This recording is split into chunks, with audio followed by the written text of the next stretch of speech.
മനുഷ്യൻ എക്കാലവും കൊതിക്കുന്ന ഒരു കാര്യമാണ് എങ്ങനെ സമാധാനപരമായി ജീവിക്കാം.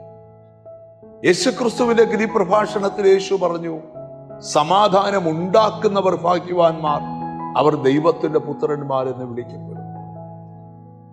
കൊലോസ്യ ലേഖനത്തിൽ പൗലോസ് പറയുക, ക്രിസ്തുവിന്റെ സമാധാനം നമ്മുടെ ഹൃദയങ്ങളിൽ വാഴണം.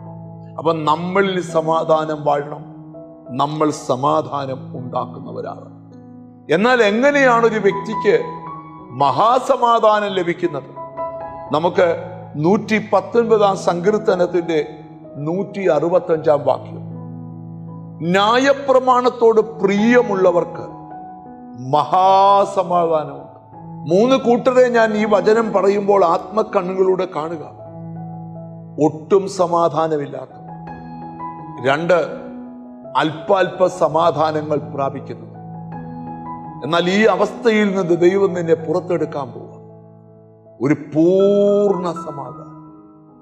യേശുക്രിസ്തുവിന്റെ ശുശ്രൂഷ കാലത്ത് മരണതുല്യമായി ഒരു രോഗം ബാധിച്ച ഒരു സ്ത്രീയുടെ ചരിത്രം മർക്കോസിന്റെ സുവിശേഷം 5-ാം അധ്യായത്തിൽ വായിക്കുന്നുണ്ട്. അവൾക്കുള്ളതെല്ലാം വിറ്റ് വൈദ്യന്മാർക്ക് കൊടുത്തു. വൈദ്യന്മാരാൽ ഏറിയോന്ന് സഹിച്ചു. യിരെമ്യാവ് പ്രവചിക്കുന്നുണ്ട്, വില കൂടിയ ഔഷധങ്ങൾ നിനക്ക് സൗഖ്യം തരത്തില്ല.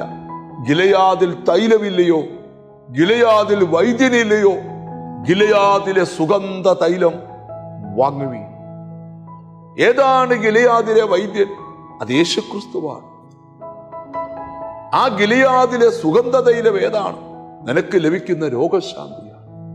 ഇവിടെ നിങ്ങൾ ശ്രദ്ധിച്ചു നോക്കി, ആ സ്ത്രീ വിശ്വാസത്താൽ യേശുവിന്റെ പുറകെ വന്ന് യേശുവിന്റെ വസ്ത്രത്തിൽ നിന്ന് തൊട്ടു.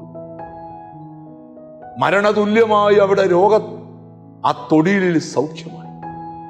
അവൾ ശരീരത്തിൽ അറിഞ്ഞു സൗഖ്യമായി.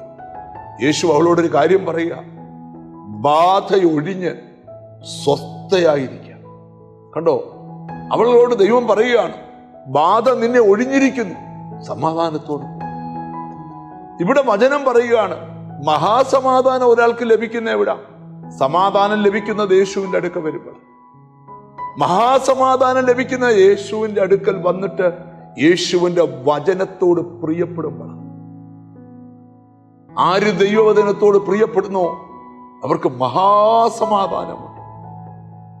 ഫിലിപ്പിയ ലേഖനത്തിൽ പൗലോസ് പറയാ, സകല ബുദ്ധിയും കവിയുന്ന ആ ദൈവസമാധാനം. കണ്ണുകളെ അടച്ച് പ്രാർത്ഥിക്കുക, ഒരു മഹാസമാധാനം നിനക്ക് ദൈവം തരട്ടെ. ഞങ്ങളുടെ കർത്താവേ, സ്വർഗസ്ഥ പിതാവേ, എന്നോട് ചേർന്ന് പ്രാർത്ഥിക്കുന്ന മക്കൾക്ക് വേണ്ടി പ്രാർത്ഥിക്കും. അവരുടെ ഹൃദയം മഹാസമാധാനം കൊണ്ട് നിറയ്ക്കണം. നിന്റെ നാമം ചൊല്ലി പിതാവിന്റെയും പുത്രന്റെയും പരിശുദ്ധാത്മാവിന്റെ നാമത്തിൽ ഇവരെ അനുഗ്രഹിച്ച് പ്രാർത്ഥിക്കുന്നു. ഇവർ അനുഗ്രഹിക്കപ്പെടട്ടെ യേശു ക്രിസ്തുവിൻ നാമത്തിൽ തന്നെ. ആമേൻ. ഈ ദിവസങ്ങളിൽ മഹാസമാധാനം കൊണ്ട് ദൈവം നിറയ്ക്കട്ടെ. God bless you.